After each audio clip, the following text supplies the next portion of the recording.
আসসালামু আলাইকুম। প্রিয় দর্শক, অন্য মঞ্চের আলোচনায় আপনাদের সকলকে আমন্ত্রণ জানাচ্ছি। আসসালামু আলাইকুম। কয়দিন ধরে বাংলাদেশে কিছু মানুষের উদয় হয়েছে, তো এর মধ্যে কয়টা বারো ভাতারি আছে। হ্যাঁ, এই বারো ভাতারিগুলা মায়া মানুষের নিয়ে কথা বলবো না বলে তারপরে না বলেও পারি না, বলতে গেলে আবার ভাই মুখ টুক ঠিক থাকে না, তখন আপনারাই বলেন ভাই আপনারা এইগুলোতে মানায় নেওয়ান। এই বারো ভাতারিদের আমি কি নামে ডাকবো আমারে বলেন? এই যে হুমায়ুন আহমেদের নাতিটা, এই সরি বউটা, এই যে শাওন, তারপর ওদিকে ওই যে 13 গরুর মালিক সুমনের এক রাতের খাট যোদ্ধা, তারপরে আরেক মহিলারে আমি চিনি না। মহিলাটা মানে ভয়ঙ্কর একটা কাজ করেছে। সে জুলাই ঘৃণা স্তম্ভ নাম দিয়া 4-5টা লোক নিয়ে সে সেখানে জুতা পেটা করেছে। ভাই 2 বছর হয় নাই, ওর সাহস হয় কেমনে? আরে ভাই, জুলাই আন্দোলন, জুলাই বিপ্লব, এটা আমার গর্ব। আমি ইলিয়াস হুসাইন এই জুলাই আন্দোলনের একজন পার্টিসিপেটর। আমি যেইভাবে হোক আমি এটা সমর্থক। হাসনাত একজন সমর্থক, নাহিদ একজন মানে যোদ্ধা, ওরা তো সরাসরি মাঠে যুদ্ধ করেছে। ভাই আমাদের মতো এরকম 2জন 4জন 5জন মানুষ খারাপ হয়ে যেতে পারি, করাপ্টেড হয়ে যেতে পারি, দুর্নীতি করতে পারি। জুলাই আন্দোলন একদম মানে কি বলবো, একদম পিওর পবিত্র। এইটারে ঢালাওভাবে আপনি যা মনে চাই তাই বলবেন, এটা যারা বলতে দিচ্ছেন তাদেরকেও বলি ভাই, এই জুলাইয়ের কারণে আজকে চেয়ারে বসছেন। এই জুলাইয়ের কারণে বাংলাদেশে আজকে সিনা টান করে তারপরে পুলিশের পাহারা নিয়ে রাস্তাঘাটে চলতে পারেন, পতাকা টানায় তারপরে এলাকায় যান। এটারে একটু সম্মান করেন। এরা যা মনে চায় তাই করবে, যা মনে চায় তাই করতে দিবেন না, এদেরকে করতে দেয়া যাইতো। এই যে আজকে যে মহিলাটা, এই যে সুমনের যে বান্ধবীটা, খাটযোদ্ধাটা, এই মহিলা আওয়ামী লীগ করতো 2023 সাল পর্যন্ত। তার হাসিনার জন্মদিনের ইটি করে আসছে সে। তো আওয়ামী লীগের মাল এগুলি, আওয়ামী লীগের নেতা টেতা এদের মনোরঞ্জন করত। তো এই মনোরঞ্জন করা মাগিগুলা যখন কিনা আপনার আইসা এখন নীতি কথা বলে, বাবারে বাবা, মেহের আফরোজ শাওনের নিয়া ওই যে রাকসুর আপনার জিএস আম্মার আম্মার একটা কথা বলছে, সেইটারে বলে টোকাই ও 2 লাখ টাকা কই পায়। হ্যাঁ, ও ঘোষণা দিয়েছে না 2 লাখের, কই যায়? ও টোকায়, ও টিউশনি করলেও বাংলাদেশে 2 লাখ টাকা কামাচ্ছে। ওর বাপ মা কি মানে ফকিন্নি নাকি? তোর খাট কাঁপানোর টাকা, তোরটার হিসাব দে, তুই ওর হিসাব নিতে গেছিস কেন? তুই খাট কাঁপায়, তারপর তোর ইনকামের উৎসটা কি? তুই খাট কাঁপায় তারপরে তুই এত মানে গর্জিয়াস লাক্সারিয়াস তুই জীবনযাপন করিস? তুই কই থেকে কামাইছিস? কয়টা কেসি করছিস তুই? শুরুই তো করিস না এখনো। কয় টাকার মালিক হয়ে গেছিস? ও যায় আম্মারের টাকার হিসাব নেয়।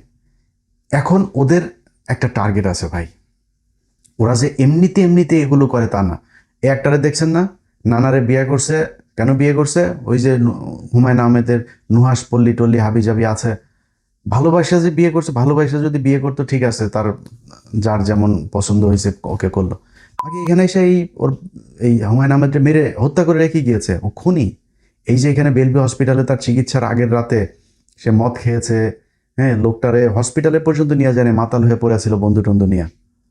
এই হইল সে, টাকা পয়সার জন্য শুধুমাত্র এই লোকটা করছে। তো এই যে এক রুচির দুর্ভিক্ষ, এই রুচির দুর্ভিক্ষর হওয়া ওলা এই যে এইসব মহিলাদের কাছ থেকে এখন দেশপ্রেম জুলাই নিয়ে কথাবার্তা শুনতে হয়। ওরা কোথায় ছিল আজকে? এই মহিলার সহ যেই কয়টা, আনিস আলমগীর, আব্দুল নূর তুষার, জয় মামুন, মঞ্জুরুল আলম পান্না, তারপরে গোলাম ময়লা রনিরে তাও ছাড় দেওয়া যায়, ও তো তাও হাসিনার বিরুদ্ধে বলতো 2-4টা। তা এরকম আরো অনেকগুলো আছে যারা এখন নতুন করে, এই যে ফজা পাগলা, এরকম নতুন করে কিছু লোক গজিয়েছে, যারা কিনা এখন মানে সব জায়গাতে তারা ন্যায় বিচার চায়। মনে হয় যেন বাংলাদেশ এখন মক্কা শরীফ হয়ে গেছে, এখানে কোনো পাপ টাপ কোনো কিছু হবে না, সব কিছু একসাথে ভালো চায়। আরে ভাই, সমালোচনা আমরা করব, আমরা সমালোচনা করে দেখিয়ে এসেছি আমরা বিক্রি হই না। অতএব সমালোচনা এখনো তারেক রহমানের সমালোচনা করলে আমরা করব। তোরা করবি কেন? তোরা কে? তোরা এই 15 বছর কি করেছে? একটাই দেখা, এই দেশে গুম হয়েছে, খুন হয়েছে। এই 2টা বছর আগে জুলাই আন্দোলনে বহু আওয়ামী লীগের লোকজনকে দেখেছি, তারা আওয়ামী লীগের বিরুদ্ধে এইখানে মিছিল করেছে। এইখানেও দেখেছি। তোরা কি করেছিস? একটা অক্ষর লিখেছিস? তোদের ফেসবুকে তখনও পর্যন্ত এই শেখ হাসিনাকে আরো হত্যা করার জন্য উদ্বুদ্ধ করা পোস্ট আমরা দেখেছি। 2025 সালের মাঝামাঝিতে, আমার ঠিক মনে নাই ওই কথাগুলো, এখন আমার খুব মনে হয়, কেউ একজন আমাকে ফোন করে জানাইছিল যে একটা পত্রিকার সম্পাদক এই আনিস আলমগীর, আব্দুল নূর তুষার, তারপরে মঞ্জুর আলম পান্না, এরপরে আরো আরো অনেক কজনের নাম বলেছিল, তাদেরকে এই মাসুদ কামাল, এদেরকে একটা পত্রিকার সম্পাদক কোনো একটা রেস্টুরেন্টে তাদের নিয়ে তারা এই গেট টুগেদার করেছে। সেখানে তাদেরকে টাকা বান্ডেল দেওয়া হয়েছে, যেই টাকা এসছে হলো আওয়ামী লীগের কাছ থেকে। উদ্দেশ্য কি? উদ্দেশ্য হইলো এদেরকে সেখানে রোকেয়া প্রাচী ছিল, এই একসাথ করে তারপরে এই নতুন করে আওয়ামী লীগের তো এখন কথা বলার কেউ নেই, আওয়ামী লীগের তো সব শেষ, এই নতুন করে একটু আলোচনায় রাখার জন্য আওয়ামী লীগকে যতটুকু বাঁচানো যায়, আওয়ামী লীগের লোকজন তো আর একজনও নাই যারা এটা নিয়ে বলবে, সো এদেরকে দিয়ে এই কথাগুলো বলানো। আপনার মনে করার কোনো কারণ নাই সুমনের এই খাট যোদ্ধার, এই যে হুমায়ুন আহমেদের নাতনি, এগুলো খামোখা দেশপ্রেম, হাসিনা প্রেম, আওয়ামী লীগ প্রেমের কারণে তারা এগুলো করে। টাকার জন্য শাওন কি করতে পারে ওটা তো হুমায়ুন আহমেদকে বিয়ে করে আমাদের দেখিয়ে দিয়েছে। ওর বাপের প্রচুর টাকা, কিন্তু এরপরে এই মহিলাই টাকার লোভ সামনে, তোর জীবনটাই তো সারখার। তোর একবার জয় মামুন খায়, একবার ওই খায়, একবার সে খায়, খাইতে খাইতে তোর অবস্থা শেষ করেছে। এখন তো আর কেউ খায়ও না, এখন সুগার মাম্মি হইতে হবে, তোর টাকা দিয়া পোলা পান্ডে ওইখানে উৎপাত করাইতে হবে, এছাড়া তোরা তো কেউ খাবে না। তোর ঝুলে গেছে সবকিছু, তো তোরে খাবে ডাকেরা। এই কথা দেখছেন, এখন এদের নিয়ে ভাই কথা বলতে গেলে কিন্তু বাজে কথা চলে আসে। আপনারা বলবেন তখন আবার যে আমি খারাপ, এরা আপনি বলবেন কি বলেন? এদের নিয়ে কথা বলতে গেলে আপনি এর চেয়ে সুন্দর করে আর কি বলবেন? আগের যে ক্যারকেরানি উঠছে কয়টা দিন ধরে, ওই সারাটা দিন জুলান তোর এই এত নীতিবান, এত নীতি কথা, এত কিছু কই গেছিল? ছোট্ট একটা বাচ্চারে হেলিকপ্টার থেকে গুলি করে মেরে ফেলেছে, কোথায় ছিলি তুই সেদিন? জুলাই নিয়ে একটা কথা বলতে পারিস নাই? কেউ বলে নাই। তারা আজকে নীতি কথা বলে, তারা এইটা চায়, ওইটা চায়, এরকম চায়, ওরকম চায়। তুই কেরে বেটা? বিএনপি সরকার, আমি সে 7 বছর আগে বলে এসেছি, বিএনপি আওয়ামী লীগের মতো এরকম ক্ষমতায় আসলে আবারও লুটপাট করবে, এখনো করে, তাই করে। কিন্তু এই গেল 2 বছরে বিএনপির 6 মাসের কথাও যদি ধরি, একটা মানুষ গুম হয়েছে, একটা মানুষ ক্রস ফায়ারে মারা গিয়েছে, একটা মানুষ খুন হয়েছে, কোথায়? মানে এই রাজনৈতিক কারণে কোথায়, কোন জায়গায় এরকম সেই আগের মতো সেই অবস্থা? মানুষ কথা বলতে পারে যা মনে চায়, আওয়ামী লীগের মানে পক্ষেও কথা বলে, তারপরে তারেক রহমান সে আনিস আলমগীরের ফোন করে। এটাই পরিবর্তন হাসিনার সাথে বর্তমান বাংলাদেশের। অতএব আপনারা এখন মনে করেন যে এই মানুষগুলি তারা এই যে আগে মানে এখন নতুন করে তারা চায়, এইটা চায়, ওইটা চায়, এগুলো এমনি এমনি চায় না। এটা বিশাল অঙ্কের টাকার বিনিময়ে তারা এই কাজগুলো করছে। আমি আপনাদেরকে ছোট্ট একটা প্রমাণ দেই। এই এই এই বাহিনীর সাথে কিন্তু এই যে এই আমতারেক আছে, হ্যাঁ, তো এরা যে এমনি এমনিতেই পরিবর্তন হয় নাই। ভাই একটা জিনিস বলি, 15ই আগস্টে শেখ মুজিবের মতো একটা লোক, মানে শেখ মুজিবরে তো এই দেশের মানুষ ধরেন ও জন্মগত বাটপার, ও তো জাউরা, এমনিতে তো জাউরা, তো অনন্য কুমারের জাউরা একটা মানে অবৈধ শয়তান, তো ওকেও কিন্তু জাউরা, জন্মগত ভাবেই জাউরা, মাস্তানি মারামারি এগুলো, লম্বা বিশাল দেহটেও ছিল, তো মারামারি টারামারি এগুলো যার মধ্যে মানুষ ভয় পাইতো একটু। এই আওয়ামী লীগটাও সে দখল করছে এই যে মাওলানা ভাসানীর কাছ থেকে জোর করে। তো এই জাউরাটা যেদিন মারা যায়, আন্ডা বাচ্চা বুচ্চা সব বিচিতে টিপা মনে করেন ডালিম ভাইরা মারলো। এই যে মারলো, মরার পরে আওয়ামী লীগের লোকগুলি মিষ্টি কিনা নেতৃত্ব দিয়েছে, মিষ্টি কিনা জনগণের নিয়ে রাস্তায় নামছে আওয়ামী লীগের লোক। তাদের এই যে মতিয়া চৌধুরী, তারপরে এই যে হাসানুল হক, ইনু মিনু যা আছে, এরাও ছিল না ট্যাঙ্কের উপরে দাঁড়ায় না, তারা মানুষকে রাস্তায় নিয়ে এসেছে, মিষ্টি বিতরণ করে খেয়েছে, তারা সেদিন মন্ত্রিসভার শপথ পড়েছে। এই সেই আওয়ামী লীগ। আরে ভাই, হাসিনারে তো মারেও নাই, হাসিনা পলায়া চলে গেছে, বা যেতে তারে বাধ্য করছে, সেটা লাথি দিয়ে বার করে দিয়েছে। আপনাদের এত প্রীতি হয়ে গেল, আপনারা এত মানুষ লেগে গেলেন, প্রায় 10-15 জন এই যে একসাথে লেগে গেলেন। আপনাদের যে বহু মুজিব প্রেমিক লোক ছিল, একটা মানুষ নামলো না, আর আপনারা আজকে এত ভয়াবহ পরিস্থিতির ভিতরে নেমে গেলেন। এত সোজা হুদাই মোটেই না। তারা টাকা পয়সা নিয়ে তারপর এগুলো করছে। এটা প্রমাণটা আপনারা এই আমতারেকরে দিয়া দেখায়। আমতারেকের এই যে 32 নাম্বার, এই যে শেখ মুজিব, বিশাল প্রেমের বক্তব্য তার। আমি অবাক হয়ে গেলাম, আরে 32 নাম্বার ভাঙার আগের রাতে আমার কাছ থেকে টাকা নিল, কত 100 কয় ডলার যেন পাঠাইলাম। ওই ভাই রাতের বেলা অনেক পোলাপান আছে, প্রায় 150 পোলাপান নিয়ে আসছে, ভাই খাওয়ার তো কিছু নাই, টাকা পাঠালাম, সাথে সাথে বিকাশ করলো তারে টাকা। আচ্ছা, এই টাকা পাঠানোর পরে আপনার সে ওইখানে ভিডিও টিডিও করলো, সে ভিডিও টিডিও আমার পাঠাইছিল কিন্তু, হ্যাঁ, যে বিশাল আকারে আনন্দ ফুর্তি টুর্তি করছে। আরে সেই আমতারেক বলে যে 32 নাম্বার ভাঙার এটার নাকি বিচার চায়, এটা সরকারের সংরক্ষণ করা উচিত, এটার বিরুদ্ধে কারা কারা কাজ করেছে সবার বিচার চায়। ওর বক্তব্যটা শোনেন, ও যে ওইখানে ছিল আগে সেইটা দেখেন।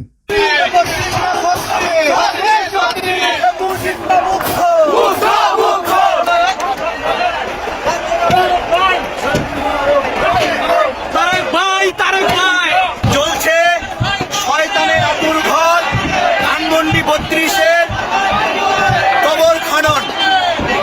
আজকে শয়তানকে সবাই ঢিল মারতে আসছে। এই ধানমন্ডি 32 কইরা মুজিব কইরা গত 16 বছর আমাদের উপরে নিপীড়ন করেছে। আচ্ছা, এইবার চলেন ওর যে পরে ও কি বলে দেখেন। এই 32 নাম্বার ভাঙা নিয়ে ওর আবার বক্তব্য কেমনে পাল্টায় গেছে শুনেন একটু। ধানমন্ডি 32 ভাঙার যে কার্যক্রম, এটা যে ভুল, এই স্টেটমেন্টটা জুলাই আন্দোলনে অংশ নেওয়া আমার মুখ থেকে প্রথম আসে। খুব ভালো হবে যে ধানমন্ডি 32 রিস্টোরেশনের কাজ এখনই শুরু করা, এটা নতুন করে আবার পুনর্গঠন করা দরকার, আগের অবয়বে ফিরে এসে দরকার। আমি চলে গেছি কোথায়? ধানমন্ডি 32 চলে গেছি, আন্দোলনকারীদের সঙ্গে চলে গেছে, যে সেখানে আমি ওই দুটো বাড়ি দিয়েছি। এই যে আমি দিয়েছি, আমি মনে করি আমি এটা সঠিক কাজ করি না। এটা মুক্তিযুদ্ধের একটা স্মৃতি স্মারক ছিল, এবং এই জায়গা থেকে আমার খারাপ লেগেছে। আমি বলেছি এটা ভালো হয়নি, খারাপ হয়েছে, খুব পাপের কাজ করেছি। এই একইভাবে শেখ মুজিবের বিরুদ্ধে তার বিশাল জ্বালাময়ী ভাষণ আছে, ওইটা শোনেন আগে। বাংলাদেশের মাটি থেকে শেখ মুজিবের শিকড় উত্তোলন করতে হবে, শেখ হাসিনার শিকড় উপড়ে ফেলতে হবে, উপড়ে ফেলতে হবে। কারণ এরা মানে এই পরিবার মানেই ফ্যাসিজম, এই পরিবার মানেই স্বৈরতন্ত্র, একবার রক্তে রক্তে মিশে আছে যে স্বৈরতন্ত্র। এই শেখ পরিবারের কারো বাংলাদেশে রাজনীতি করার অধিকার নাই। আসিফ নজরুল স্যারকে বলবো, হয় শেখ মুজিবের ছবি সরান, আর না হয় শেখ মুজিবের মূর্তি ভাঙ্গার জন্য ছাত্র জনতাকে ফাঁসি দেন, যে কোনো একটা করেন, একটা করেন। ওইটাও বৈধ, মূর্তি ভাঙাও বৈধ, দুটোতে একসঙ্গে বৈধ হতে পারে না।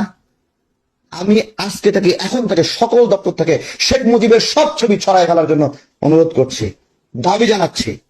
এবং এমন হতে পারে আমরা গিয়ে গিয়ে সব সরাবো, আমরা গিয়ে সরানোর আগে ক্যামেরা লাইভ করে করে আপনাদের ছবিগুলো সরাবো। সরানোর আগে আপনারা প্রস্তুতি নেন। 7 মার্চের আমাদের যে ঘটনা, সেই ঘটনার অবশ্যই মর্যাদা আছে, কিন্তু এই সকল ঘটনা, এই সকল ইতিহাস নষ্ট করার জন্য আমরা দায়ী না, শেখ মুজিব নিজে দায়ী। 32,000 মানুষকে হত্যা এবং গণতন্ত্র হত্যার মধ্য দিয়ে তার সব অর্জন বিসর্জন সে নিজে দিয়েছে। I am not the responsible, people not the responsible one. এর জন্য তারা রেসপন্সিবল না, শেখ মুজিব এবং শেখ পরিবারের। আমার একটা কথা, যে শেখ মুজিব রাষ্ট্রের প্রধান, শেখ কামাল কে? বলেন, শেখ কামাল কেন সিরাজ শিকদারকে গুলি করলো? উত্তর দিতে পারবে? শেখ মুজিব রাষ্ট্রের প্রধান, শেখ কামাল কেন ব্যাংক ডাকাতি করছিল? শেখ কামালের ব্যাংক ডাকাতি, শেখ কামাল এক নামে পরিচিত ছিল, ব্যাংক ঠেকো ওই সময়। তাহলে এই পরিবারের লিগেসি বাংলাদেশ আবার বহন করবে? আরে হাসিনা আবার যদি ক্ষমতায় আসে, তাহলে আবার একই রকম ভাবে কথা বলবে।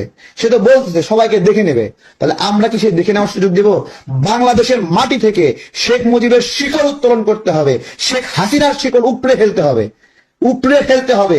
কারণ এরা মানে এই পরিবার মানেই ফ্যাসিজম, এই পরিবার মানেই স্বৈরতন্ত্র, একবার রক্তে রক্তে মিশে আছে যে স্বৈরতন্ত্র। এই শেখ পরিবারের কারো বাংলাদেশে রাজনীতি করার অধিকার নাই। যখন তারা 32,000 নাগরিককে বাংলাদেশে হত্যা করেছে, যখন তারা গণতন্ত্র হত্যার সঙ্গে অভিযুক্ত হয়েছে, যখন 24 আন্দোলনের সময় হাজার হাজার মানুষ মরেছে, তখন তাকে শেখ পরিবারের মানুষ এই দেশের রাজনীতি করার অধিকার হারিয়ে ফেলেছে। এই শেখ মুজিবের পক্ষে আবার এই আমতারেক বিশাল আকারে ভাষণ দেয়, সেটাও শোনেন। মুজিবুর রহমান যে পরিমাণ জেল জুলুমের শিকার হয়েছেন বাংলাদেশের জন্য, এই দেশের মানুষের জন্য, সেই জায়গায় এইভাবে এই শব্দটা উচ্চারণ করা যায় না, যেটা আমার সহ আলোচক ভাই আলোচনা করেছেন, যে পালিয়ে গিয়েছেন। এভাবে আলোচনা করা যায় না। এই বাংলাদেশে মানুষ আবারও শেখ মুজিবুর রহমান ওনাকে বঙ্গবন্ধু বলেই রাখবে, আবারও এই দেশের মানুষ জয় বাংলা বলবে। বুঝতে পারছেন তো? এবার মানে আসল ঘটনা হইলো গিয়া মানি বিকাশ এসছে, তারপরে সবাই ঠান্ডা হয়ে গিয়েছে। তো ওই যে বললাম না, ওই যে আমার গত বছর একটা লোক বলছিল যে ওরা এই টাকা পয়সা ভাগাভাগি করেছে একজন সম্পাদকের মধ্যস্থতায়। এরা এই যে সময় ইসলাম, এই যে জয় মামুন টামুন যেগুলি আছে, এগুলি সব টাকা পায়, মাল পায় ওইখান থেকে। সময় ইসলাম কয়দিন আগেও ইন্ডিয়াতে গিয়েছে, ইন্ডিয়াতে গিয়ে তারপরে সেখানে তাদের সাথে বৈঠক টৈঠক করে এসছে। সো এই জিনিসগুলোরে থামাইতে হবে।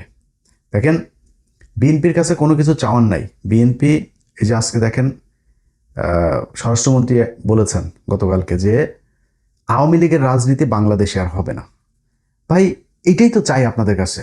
এই যে নির্বাচনের আগে আপনাদের বিরুদ্ধে কথা বলেছি, কয়দিন আগে আপনাদের বিরুদ্ধে কথা বলছি, গেল 1.5 বছর ইউনূসের পুরা সরকারটার সময় বিএনপির গুণগান করে এসেছি। বিএনপির চাঁদাবাজি করে ধরা পড়ার পরে সেগুলো কাউন্টার দিয়েছি, যে ইজারা নিয়া তারপরে এই যে চাঁদাবাজি বলেছে, যে একটা আওয়ামী লীগ চলে গিয়েছে, তো এখন ইজারা কারা নিবে? এখন তো বিএনপি নিবে ইজারা, সেটা তো তাদের তো এখন আইন মানে ইয়েভাবে নিয়মতান্ত্রিকভাবে করার মতো সময় তো নাই, হাট তো আর বসে থাকবে না, তারা গিয়েছে, এখন সেটারে বানানো হচ্ছে চাঁদাবাজি। এইভাবেও কাউন্টার দিয়েছে। ওই যে মিটফোর্ডের এখানে একটা ছেলের মাথায় পাথর দিয়ে মারলো, সেটারও ভাই কাউন্টার দিয়েছে। মানে বিএনপিরে বাঁচায় রাখার জন্য, নির্বাচনে ভালো করার জন্য যা করার তারা করেছে।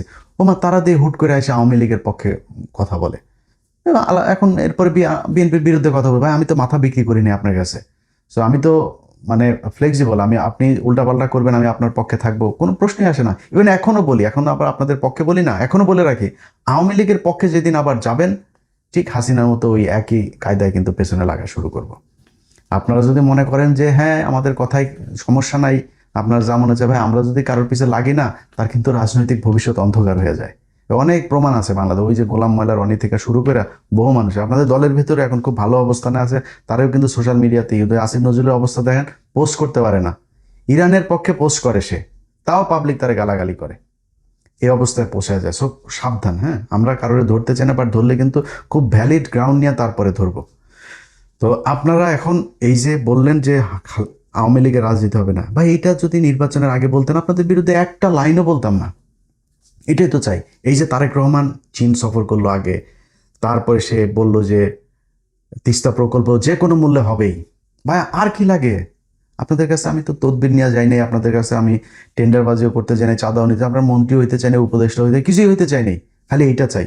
কিন্তু আজকে এই যে জুলাই ঘৃণা স্তম্ভ বানায় তারপরে মহিলার জুতা পেটা করার সাহস পায়, এগুলো এই বুকে রক্তক্ষরণ হয়, এটা ভাই দেখতে চাই না। আপনারা প্রীতি দেখান, অন্য মানুষের সাথে দেখান, আওয়ামী লীগের মানুষের গোপনে গোপনে যারা আওয়ামী লীগের পলায় আছে এদের সব যা মনে আছে যেমন মন চাই করেন, কিন্তু এরকম চোখের সামনে আইসা তারপরে ওই ৭১-এর ঢাল বানায় তারপরে জুলাইরে ছোট করে কথা বলবে, এটা আমরা হইতে দিব না। এইটা যদি নাকি চলতে থাকে তাহলে কিন্তু পরিস্থিতি ভয়াবহ হবে।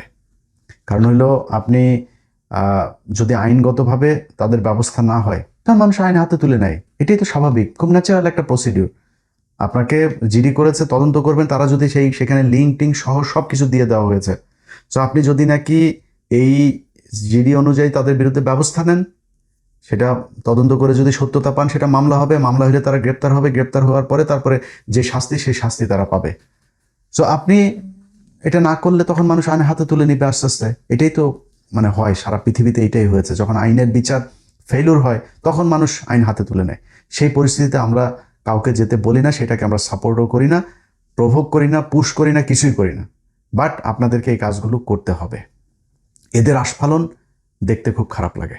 এরা যায় এখন টকশো মকশোতে যায়, তারা জুলাই টুলাই নিয়ে যা মনে চায়, মানে জুলাই অ্যাজ ইফ যে কিছুই ঘটে নাই সেখানে। হ্যাঁ, জুলাইয়ের কয়েকটা পোলাপানের আপনার দুর্নীতি মুর্নীতির সামনে নিয়ে এসে তারপর আরে বেটা এই জুলাইতে যে মানুষ, এমন মানুষ মারা গিয়েছে, এমন মানুষ চোখ হারিয়েছে, পা হারিয়েছে, হাত হারিয়েছে, তারা আসেও নাই তাদের কোনো সুবিধা নিতে। এমনও পরিবার আছে জানি যে তার পরিবারের ওরা সরকারের কাছ থেকে চিকিৎসার সুবিধাটাও পর্যন্ত নেয় নাই। তারা নিজের দেশপ্রেম থেকে, ইমানের থেকে তারপরে তারা সেদিন রক্ত দিয়েছে, জীবন দিয়েছে। এত সহজ না এটা, একদম মানে কি বলবো যে সবচেয়ে পবিত্র, আমার জীবনে দেখা সবচেয়ে পবিত্র একটা সংগ্রামের মধ্যে একটা হচ্ছে জুলাই সংগ্রাম। তুই বেটা জুলাই লেখা তারপরে সিডিআই লেখিস, তো জুলাই সিডিআই ওখানে বসে বসে লেখা তো লাভ নাই। তুই জুলাই সিডিআই লিখবে, আমরা হাসিনা সিডিআই লিখবো, মুজিব সিডিআই লিখবো, রাসেল সিডিআই লিখবো, কামাল সিডিআই লিখবো, কামালের বহু সিডিআই লিখবো, সব সিডিআই। তোদের চেয়ে লোকজনকে আমাদের কম আছে নাই? সারাদিন চিল্লায় লাভ নাই, সারাদিন চিল্লা পাল্লা করলেও সেই মানে ইলিয়াস হোসেন, পিনাকি ভট্টাচার্য, কনক সারর এগুলো হওয়া যাবে না। কারণ এগুলো হইতে হলে মানুষের সমর্থন লাগবে, যেই সমর্থন আপনাদের ভাইয়া বাংলাদেশে নাই। ওই যে মদখোর একটা আছে, কি যেন একটা নাম, কই থাকে যেন, এই আয়সা ঘাও ঘাও ঘ্যান ঘ্যান ঘ্যান, এগুলি করে কি লাভ আছে ভাই? এই দেশের মানুষ জানে, চোখের সামনে ঘটেছে। শেখ মুজিবের মতো তার বই পড়ে এগুলো জানতে হয় না, মানুষ ভিজুয়াল মিডিয়াতে ক্যামেরা, ছবি, এগুলো মোবাইলে তারা দেখে, নিজের চোখের সামনে দেখেছে এগুলো কি ঘটেছে জুলাইতে। সো এটা ইতিহাসের অংশ, এই ইতিহাস থেকে বাংলাদেশের মানুষকে বিচ্যুত করা যাবে না। ভালো থাকেন, আল্লাহ হাফেজ।